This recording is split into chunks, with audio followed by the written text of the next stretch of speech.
Indian സിനിമകളിൽ വേറിട്ടൊരു പാതയിലൂടെ സഞ്ചരിച്ച് വ്യത്യസ്തമായ സിനിമകൾ ചെയ്യുന്ന സംവിധായകനാണ് എല്ലാവരും സ്നേഹത്തോടെ RGV എന്ന് വിളിക്കുന്ന രാം ഗോപാൽ വർമ്മ. ഇദ്ദേഹത്തിൻ്റെ ആദ്യ സിനിമയായ ശിവയാണ് ഇന്നത്തെ നമ്മുടെ മൈൽ സ്റ്റോൺ സിനിമ. ഏവർക്കും മൈൽ സ്റ്റോൺ മൂവീസിൻ്റെ പുതിയൊരു എപ്പിസോഡിലേക്ക് സ്വാഗതം. കുട്ടിക്കാലം മുതൽ തന്നെ സിനിമയോട് അതിയായ താല്പര്യമുള്ള വ്യക്തിയായിരുന്നു രാം ഗോപാൽ വർമ്മ. ആന്ധ്ര സ്വദേശിയായ RGV വിജയവാഡ എഞ്ചിനീയറിംഗ് കോളേജിലെ സിവിൽ എഞ്ചിനീയറിംഗ് പഠനം ഒക്കെ കഴിഞ്ഞ് കുറച്ചു കാലം ഹൈദരാബാദിൽ സൈറ്റ് എഞ്ചിനീയറായി ജോലി ചെയ്തു വരികയായിരുന്നു. അപ്പോഴും സിനിമ മനസ്സിൽ ഉള്ളതുകൊണ്ടാവണം തൻ്റെ വഴി എഞ്ചിനീയറിംഗ് അല്ല എന്ന് മനസ്സിലാക്കി RGV വീഡിയോ ലൈബ്രറി എന്ന ആശയത്തിലേക്ക് ചെന്നെത്തുന്നത്. വീഡിയോ കാസറ്റുകൾ വാടകയ്ക്ക് കൊടുക്കുന്ന ഒരു ലൈബ്രറി ഹൈദരാബാദിൽ ആരംഭിച്ചത് RGVയുടെ ജീവിതത്തിൽ വലിയൊരു വഴിത്തിരിവായി മാറുന്നു. അക്കിനേനി നാഗേശ്വര റാവു എന്ന തെലുങ്കിലെ സൂപ്പർ സ്റ്റാറിന്റെ ഉടമസ്ഥതയിലുള്ള അന്നപൂർണ സ്റ്റുഡിയോസിൽ RGVയുടെ അച്ഛൻ കുറച്ചു കാലം സൗണ്ട് എഞ്ചിനീയറായി പ്രവർത്തിച്ചിരുന്നു. ഈ ഒരു ബന്ധം വെച്ച് RGVക്ക് അന്നപൂർണ സ്റ്റുഡിയോസിന്റെ 1-2 സിനിമകളിൽ സഹസംവിധായകനായും പ്രവർത്തിക്കാൻ അവസരം ലഭിച്ചു. കൂടാതെ തന്റെ വീഡിയോ ലൈബ്രറി ബിസിനസ്സിലൂടെ നാഗേശ്വര റാവുവിന്റെ മകനും നിർമ്മാതാവുമായ അക്കിനേനി വെങ്കിട്ടുമായി RGV സൗഹൃദം സ്ഥാപിക്കുന്നു. അങ്ങനെ അക്കിനേനി വെങ്കിട്ട് തന്റെ സഹോദരനും യുവതാരവുമായ നാഗാർജുനയെ നായകനാക്കി സിനിമ ചെയ്യാനുള്ള ഓഫർ RGVക്ക് നൽകുന്നു. ശിവ എന്ന ചിത്രത്തിന്റെ ആരംഭം അവിടെ നിന്നായിരുന്നു. ഹൊറർ മൂഡിലുള്ള ഒരു കഥയാണ് RGV നാഗാർജുനയോട് ആദ്യമായി പറഞ്ഞത്. എന്നാൽ നാഗാർജുന ആ കഥയോട് അത്ര താല്പര്യം പ്രകടിപ്പിച്ചില്ല. അതുകൊണ്ട് ചുരുങ്ങിയ സമയം കൊണ്ട് RGV ആ കഥയിൽ നിന്ന് മാറി വ്യത്യസ്തമായ ഒരു കോളേജ് ക്യാമ്പസ് പശ്ചാത്തലത്തിലുള്ള ഒരു ആക്ഷനൊക്കെയുള്ള ഒരു തിരക്കഥ തയ്യാറാക്കുന്നു. തിരക്കഥ നാഗാർജുനയ്ക്കും ചേട്ടൻ വെങ്കിട്ടിനും കൂടെയുള്ള എല്ലാവർക്കും ഭയങ്കരമായിട്ട് ഇഷ്ടപ്പെടുന്നു. തൻ്റെ കോളേജ് ജീവിതത്തിൽ താൻ നേരിട്ട് കണ്ടിട്ടുള്ളതും അനുഭവിച്ചിട്ടുള്ളതുമായ മുഹൂർത്തങ്ങളും ആവശ്യത്തിന് ഭാവനയും എല്ലാം ഒക്കെ കോർത്തിണക്കിയാണ് RGV ശിവ എന്ന സിനിമയുടെ തിരക്കഥ പൂർത്തിയാക്കുന്നത്. അന്നപൂർണ സ്റ്റുഡിയോസിനോടൊപ്പം SS ക്രിയേഷന്റെ ബാനറിൽ Y സുരേന്ദ്രൻ ചേർന്നാണ് ശിവ എന്ന ചിത്രം നിർമ്മിച്ചിട്ടുള്ളത്. നാഗാർജുന ആദ്യം നിരസിച്ച ആ ഹൊറർ സബ്ജക്റ്റ് RGV പിന്നീട് രേവതിയെ കേന്ദ്ര കഥാപാത്രമാക്കി രാത്രി എന്ന പേരിൽ സിനിമയാക്കിയിരുന്നു. ചെറിയ ബഡ്ജറ്റിൽ ഒരുങ്ങിയ ചിത്രം അന്ന് സാമാന്യം വിജയം നേടുകയൊക്കെ ചെയ്തിരുന്നു. ശിവയുടെ പ്ലോട്ട് ഇതാണ്. ജോലി സംബന്ധമായി ട്രാൻസ്ഫറായി ചേട്ടന്റെ കുടുംബത്തോടൊപ്പം ശിവ ഹൈദരാബാദിൽ എത്തുന്നു. നഗരത്തിലെ ആർട്സ് കോളേജിൽ ജോയിൻ ചെയ്യുന്ന ശിവ അവിടുത്തെ പോലീസ് ഇൻസ്പെക്ടറുടെ സഹോദരിയും തന്റെ സഹപാഠിയുമായ ആശയുമായി പ്രണയത്തിലാകുന്നു. കൂടാതെ കുറച്ച് നല്ല സുഹൃത്തുക്കളെയും ശിവയ്ക്ക് കോളേജിൽ നിന്ന് ലഭിക്കുന്നു. കോളേജ് യൂണിയന്റെ പ്രസിഡന്റും ക്യാമ്പസിലെ ഗുണ്ടയുമാണ് JD. നഗരത്തിലെ അറിയപ്പെടുന്ന അധോലോക നേതാവായ ഭവാനിയുടെ ഗ്യാങ്ങിൽപ്പെട്ട JDയുമായി ഒരിക്കൽ ശിവയ്ക്ക് ഏറ്റുമുട്ടേണ്ടി വരുന്നു. തുടർന്ന് ക്യാമ്പസിലും വ്യക്തിജീവിതത്തിലുമെല്ലാം ശിവ നേരിടേണ്ടി വരുന്ന പ്രശ്നങ്ങളിലൂടെയാണ് കഥ മുന്നോട്ട് പോകുന്നത്. ആശ എന്ന നായികയായി അമലയും ഭവാനി എന്ന വില്ലനായി രഘുവരനും കോളേജിലെ റൗഡിയായ JDയായി ചക്രവർത്തിയുമാണ് അഭിനയിച്ചിട്ടുള്ളത്. ഭവാനി എന്ന അധോലോക നേതാവിന്റെ വേഷത്തിനായി രഘുവരൻ ഒരുപാട് തയ്യാറെടുപ്പുകളൊക്കെ നടത്തിയിരുന്നു. തന്റെ ക്യാമ്പസ് ജീവിതത്തിൽ നേരിട്ട് കണ്ടറിഞ്ഞ രാധ എന്ന ഗുണ്ടയിൽ നിന്നാണ് ഭവാനിയെ RGV സൃഷ്ടിച്ചെടുക്കുന്നത്. നായകനോടൊപ്പം തന്നെ പ്രേക്ഷക സ്വീകരണം രഘുവരന്റെ വില്ലൻ വേഷത്തിനും അന്ന് ലഭിച്ചിട്ടുണ്ടായിരുന്നു. അതുപോലെ തന്നെയാണ് ചക്രവർത്തി അവതരിപ്പിച്ച JD എന്ന ക്യാമ്പസിലെ ഗുണ്ടയുടെ കഥാപാത്രം. ചക്രവർത്തിയുടെ ആദ്യ ചിത്രമായിരുന്നു ഈ ശിവ എന്ന് പറയുന്നത്. ഈ സിനിമയുടെ വിജയത്തിന് ശേഷമാണ് തന്റെ പേരിനോടൊപ്പം JD എന്ന് ചക്രവർത്തി ചേർക്കുന്നത്. അങ്ങനെ ചക്രവർത്തി JD ചക്രവർത്തിയായി മാറുന്നു. ചിത്രത്തിന്റെ നിർമ്മാതാവും നാഗാർജുനയുടെ സഹോദരനുമായ വെങ്കിട്ടും ഈ സിനിമയിൽ രഘുവരനെ കാണാനെത്തുന്ന ഒരു കഥാപാത്രമായി വേഷം ചെയ്തിട്ടുണ്ട്. 1989 ഫെബ്രുവരിയിലാണ് ശിവയുടെ പ്രാരംഭ ജോലികൾ ആരംഭിക്കുന്നത്. വെറും 55 ദിവസം കൊണ്ടാണ് ചിത്രീകരണം പൂർത്തിയാക്കുന്നത്. മദ്രാസിലെ 3 ദിവസത്തെ ഷൂട്ടിംഗ് ഒഴിച്ച് ബഹുഭൂരിഭാഗവും ഷൂട്ട് ചെയ്തത് ആന്ധ്രാപ്രദേശിലെ വിവിധ പ്രദേശങ്ങളായിട്ടാണ്. ഈ ചിത്രത്തിന്റെ അന്നത്തെ നിർമ്മാണ ചെലവ് 75 ലക്ഷം രൂപയായിരുന്നു. ഒരു ആവറേജ് വിജയം മാത്രം പ്രതീക്ഷിച്ചിരുന്ന നിർമ്മാതാക്കൾക്ക് കോടികളാണ് ശിവ എന്ന സിനിമ നേടിക്കൊടുത്തത്.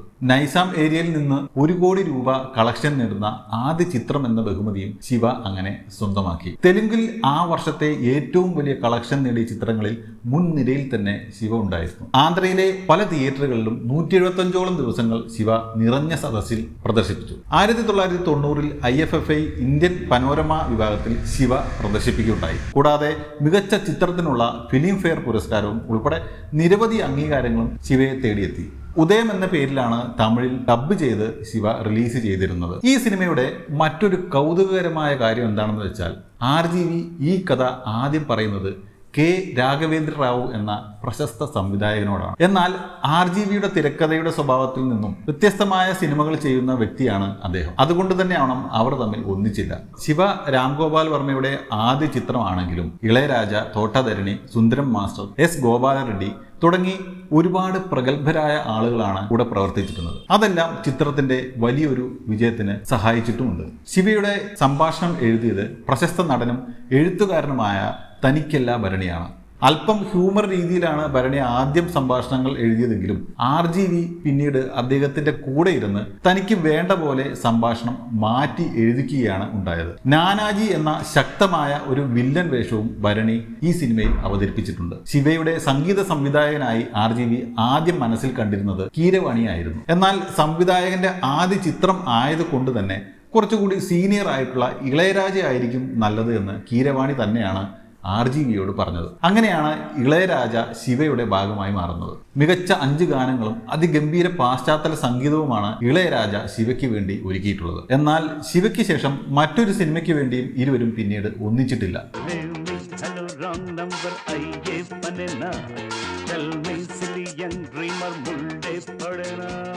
അതുപോലെ ഇതിൽ പ്രധാന ഗാനം ചിത്രീകരിച്ചത് ബോറ ഗുഹകൾക്ക് അകത്താണ്. തെലുങ്ക് സിനിമയിൽ ആദ്യമായിട്ടായിരുന്നു ഈ ഗുഹയ്ക്കകത്ത് ഒരു സിനിമ ചിത്രീകരിക്കുന്നത്. ബാക്കി എല്ലാ ഗാനങ്ങളും സ്റ്റുഡിയോയ്ക്കകത്ത് സെറ്റിട്ടാണ് ചെയ്തിട്ടുള്ളത്. തെലുങ്ക് സിനിമയ്ക്ക് അന്ന് അത്ര പരിചിതമല്ലായിരുന്ന സ്റ്റഡി ക്യാം ശിവയ്ക്ക് വേണ്ടി മദ്രാസിൽ നിന്ന് RGV വരുത്തുകയായിരുന്നു. എന്നാൽ ക്യാമറാമാനായ ഗോപാലറെഡ്ഡിക്ക് സ്റ്റഡി ക്യാമിൽ അത്ര താല്പര്യമുണ്ടായിരുന്നില്ല.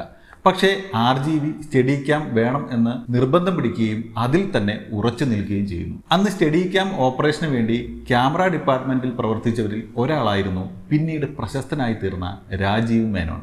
സ്റ്റഡി ക്യാം പോലെ തന്നെ പുതിയ തരത്തിലുള്ള സൗണ്ട് ടെക്നിക്കുകളും തെലുങ്ക് സിനിമയ്ക്ക് പരിചയപ്പെടുത്താനും RGVക്ക് ഈ സിനിമയിലൂടെ സാധിച്ചു. ചിത്രത്തിന്റെ സംഘട്ടന രംഗങ്ങൾ എല്ലാം കൊറിയോഗ്രാഫി ചെയ്തത് RGV തന്നെയായിരുന്നു. വളരെ റിയലിസ്റ്റിക് ആയിട്ടുള്ള ഫൈറ്റും അതിന് അനുയോജ്യമായിട്ടുള്ള പാശ്ചാത്തല സംഗീതവും ഇന്നും നമ്മളെ കോരിത്തെരിപ്പിക്കുന്നവയാണ്. കോളേജിൽ ഒരു ഫുട്ബോൾ മാച്ചും അതിനിടയിൽ ശിവയും JDയും തമ്മിലുള്ള ഒരു കിടിലൻ ഫൈറ്റും RGV ആദ്യം പ്ലാൻ ചെയ്തിരുന്നു. എന്നാൽ ബഡ്ജറ്റിന്റെ പ്രശ്നമോ സമയക്കുറവോ അങ്ങനെ ചില കാരണങ്ങൾ കൊണ്ട് ആ പ്ലാൻ ഉപേക്ഷിക്കുകയാണ് ഉണ്ടായത്. ഈ സിനിമയിൽ അമലയ്ക്ക് വേണ്ടി ശബ്ദം നൽകിയത് പ്രശസ്ത നടിയായ രോഹിണിയാണ്. നായികയായി തിളങ്ങിയിരുന്ന രോഹിണി ഡബ്ബിംഗ് രംഗത്ത് ചുവടുവെച്ച് തുടങ്ങുന്നതേ ഉണ്ടായിരുന്നുള്ളൂ. അതുകൊണ്ട് RGVയോട് ആദ്യം സമ്മതം മൂളാൻ രോഹിണി ഒന്ന് മടിച്ചു. എന്നാൽ ഷൂട്ട് ചെയ്ത കുറച്ച് ഭാഗങ്ങൾ കണ്ട രോഹിണി ശബ്ദം നൽകാമെന്ന് സമ്മതിക്കുകയും ചെയ്യുന്നു. నన్ను వెళ్ళమని మాత్రం అడగొద్దు. I love you. Try to understand. అయినా నాకేం జరుగుతుందోనని నీకంత భయం ఉన్నప్పుడు ഈ സിനിമയ്ക്ക് ശേഷം മറ്റു ചില സിനിമകൾക്കും അമലയ്ക്ക് വേണ്ടി രോഹിണി ശബ്ദം നൽകിയിട്ടുണ്ട്. അമലയും നാഗാർജുനയും തമ്മിലുള്ള പ്രണയബന്ധം ദൃഢമാകുന്നത് ഈ ചിത്രത്തിലൂടെയാണ്.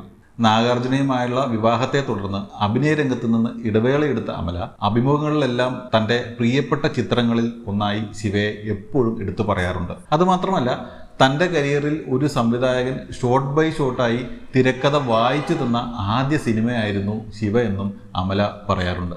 ഈ സിനിമയുടെ തെലുങ്കിലെ വിജയത്തിന് ശേഷം തൊട്ടടുത്ത വർഷം ശിവ എന്ന പേരിൽ തന്നെ ഹിന്ദിയിലേക്ക് RGVയും ഇതേ നിർമ്മാതാക്കളും റീമേക്ക് ചെയ്തിരുന്നു.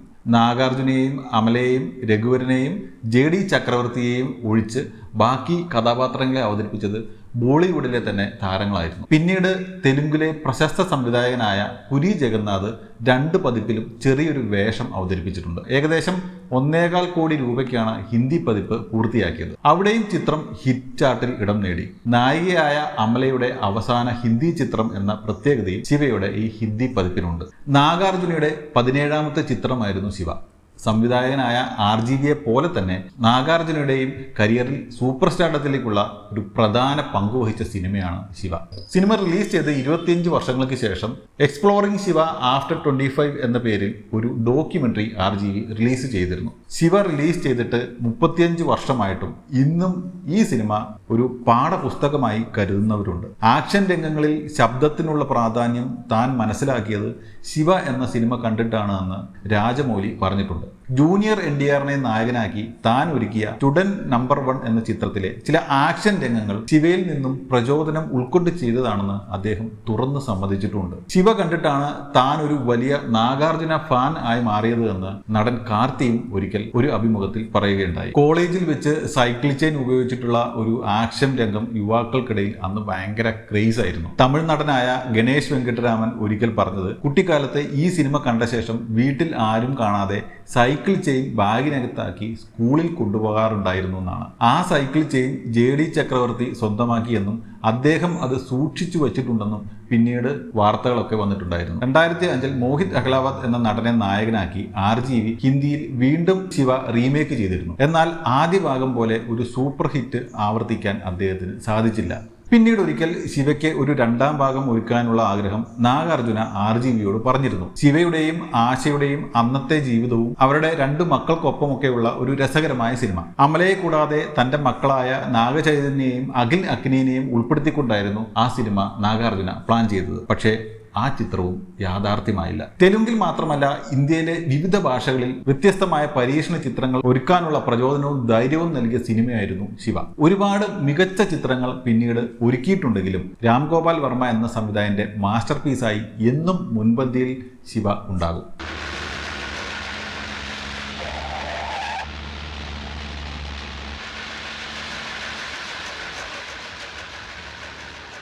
ശിവ എന്ന ഈ സിനിമ എല്ലാവരും കാണുക. നിങ്ങളുടെ അനുഭവങ്ങളും അറിവുകളും ഞങ്ങളുമായി പങ്കുവയ്ക്കുക. മൈൽസ്റ്റോൺ മൂവീസിൻ്റെ അടുത്ത ഒരു എപ്പിസോഡുമായി നമുക്ക് വീണ്ടും കാണാം.